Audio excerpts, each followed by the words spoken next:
respected Professor Arvind Kumar, chairperson of this third session on Patel's legacy and lessons for modern security and foreign policy. My co-panelists, Colonel Ashish Joshi, Colonel Naveen Prabhu, an audience from yesterday whom we are countering and interacting, respected Dilip Moite sir, Professor D.K. Verma, Professor Monan Pillai, Pratik, all my research scholars. I got one message especially for Dilip Moite sir from Professor Seshadri Chari, and he said that kindly convey this message when you are going to say something about national security and foreign policy. I said, let me share my view, and then what he conveyed the message, later on I'll come to that. I yesterday tried to set the tone when we talked about Patel's vision on nation building or national unity and integrity. At the same time, most of the new generation is not aware what is the princely state, how much they had income source, what was the social structure in that time. Then I will cover what is his thought on modern security and particular in foreign policy. Let me share a few things about princely states, and then you will realize how princely state integration has happened. You all aware that there are the different figures.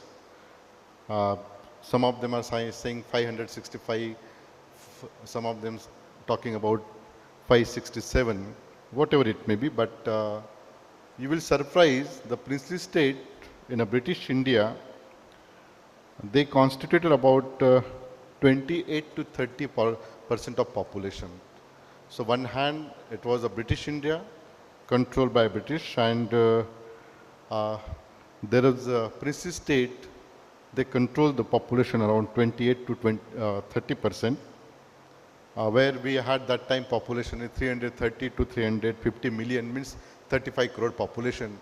Out of that, the 28 to 30% population controlled by the princely states.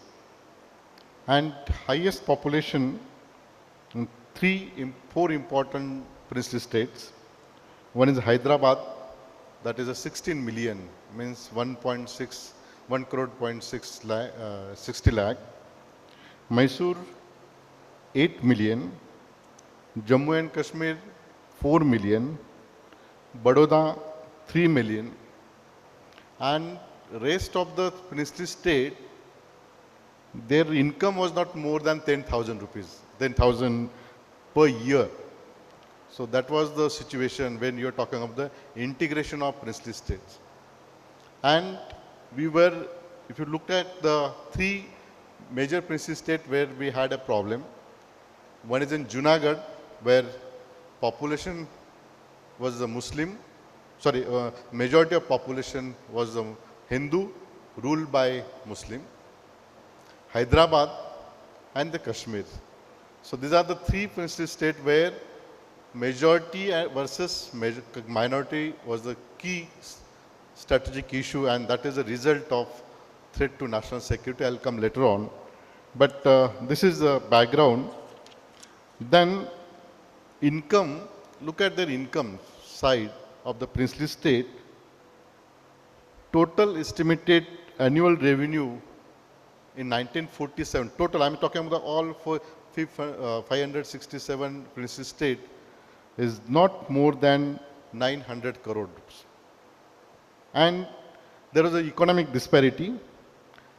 During that time, Hyderabad was the richest, around 25 to 30 crore population, crore rupees earning.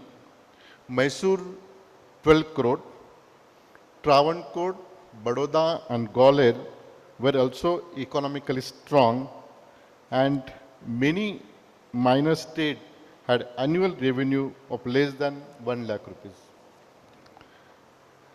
Then the economic disparity that time, most of state had agrarian economy, but some princely state, particularly Mysore and Hyderabad, had industrialization and modern banking system. The princely states collection, its total territory is one third of that time in its population and one third of the territory. So this was the situation, and if you link with that, when you talked about the legacy of Sardar Vallabhbhai Patel, now then you will realize what was the role he has played. I said there were only 3 princely states where we had a problem.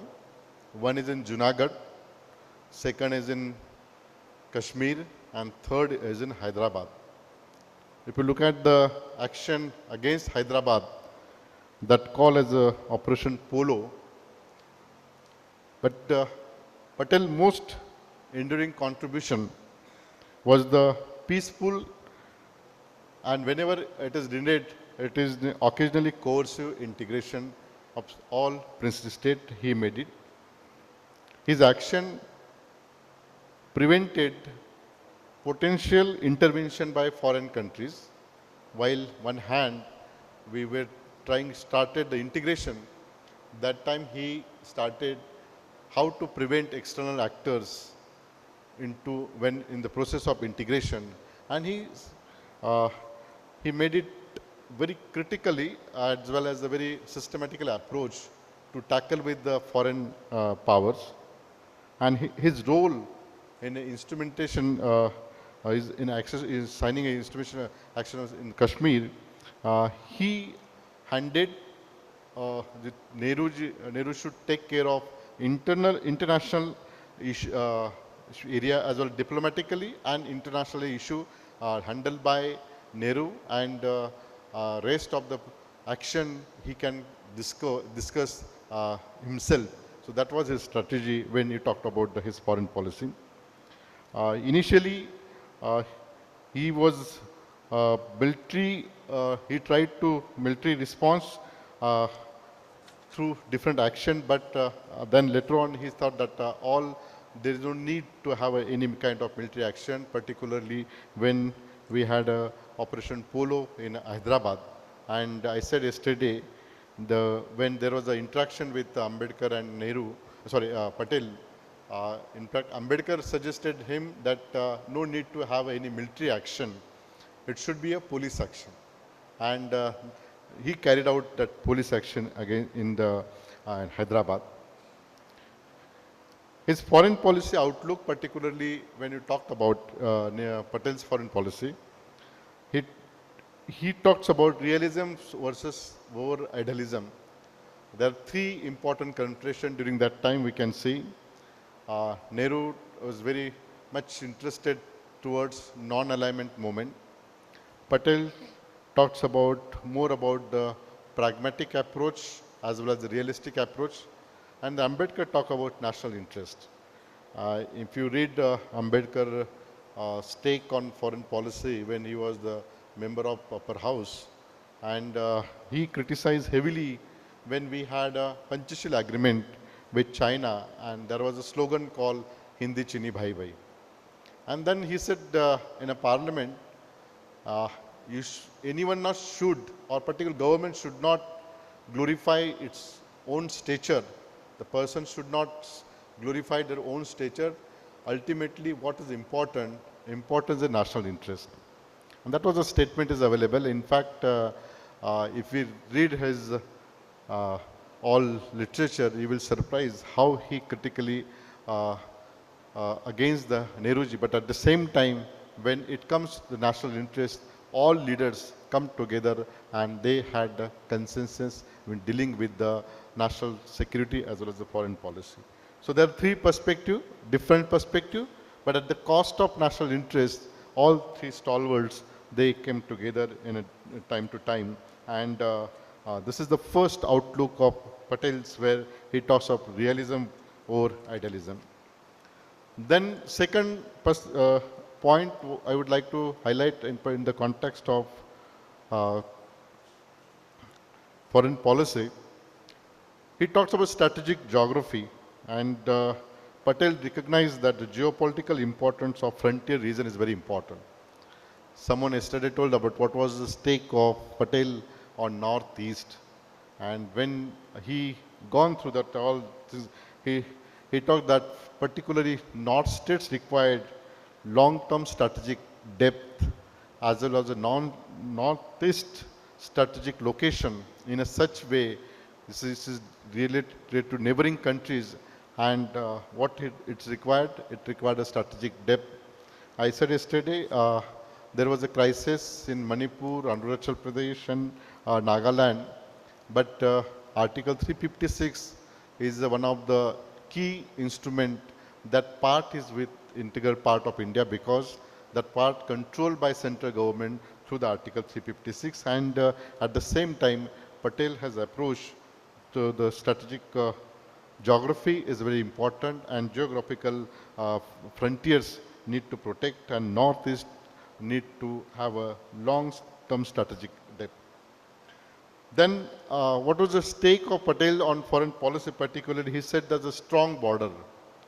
We had a 62 war, 65, 71, 47, 48, and even before 1200, all attack comes from Khyber Khind.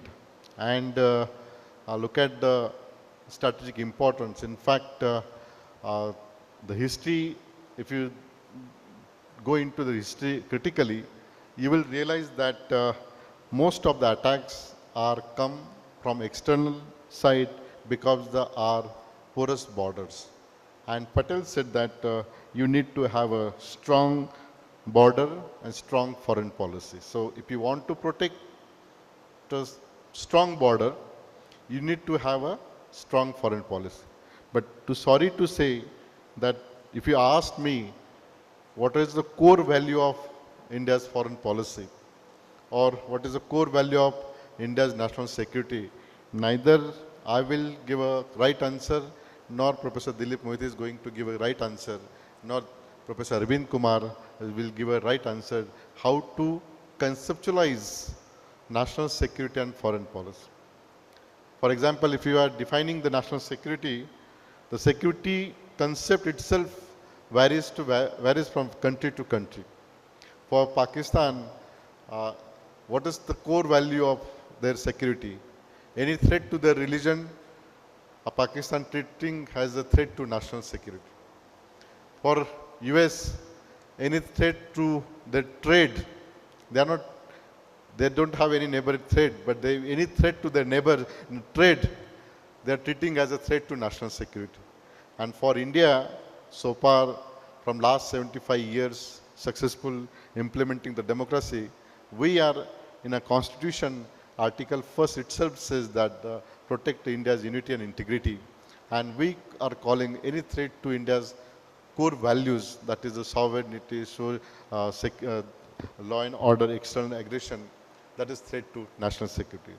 So here, when you talked about national security or when you talked about foreign policy, it would be very difficult to come to the conclusion what would be defined foreign policy. And that is the reason even today, whatever, look at the last 75 years, not in present government, before that and even present government, whatever prime minister, whatever foreign minister gives the message, that become a part of foreign policy. We don't have any strategic paper with us where we can frame or we can teach to the student these are the guidelines to achieve our national interests. Although we are also getting a literature, applying Western literature, C plus C plus A into S into W, that is a critical mass, then into strategic will, military capability, economic capability.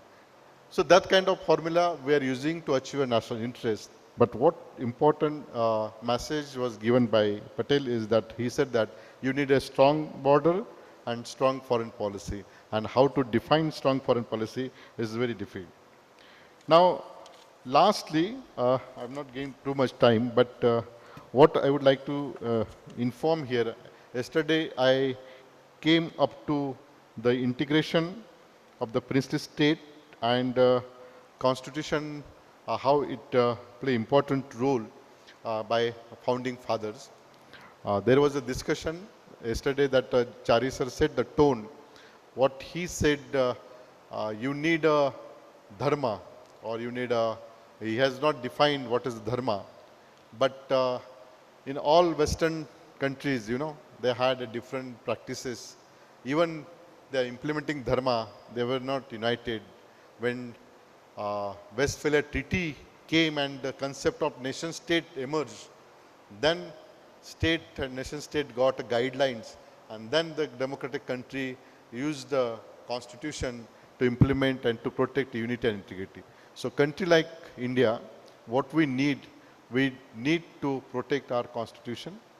We need to protect our core values of in a constitution, and we need to recognize how pain our four founding fathers made it for to preparing the constitution and giving independence to our generation.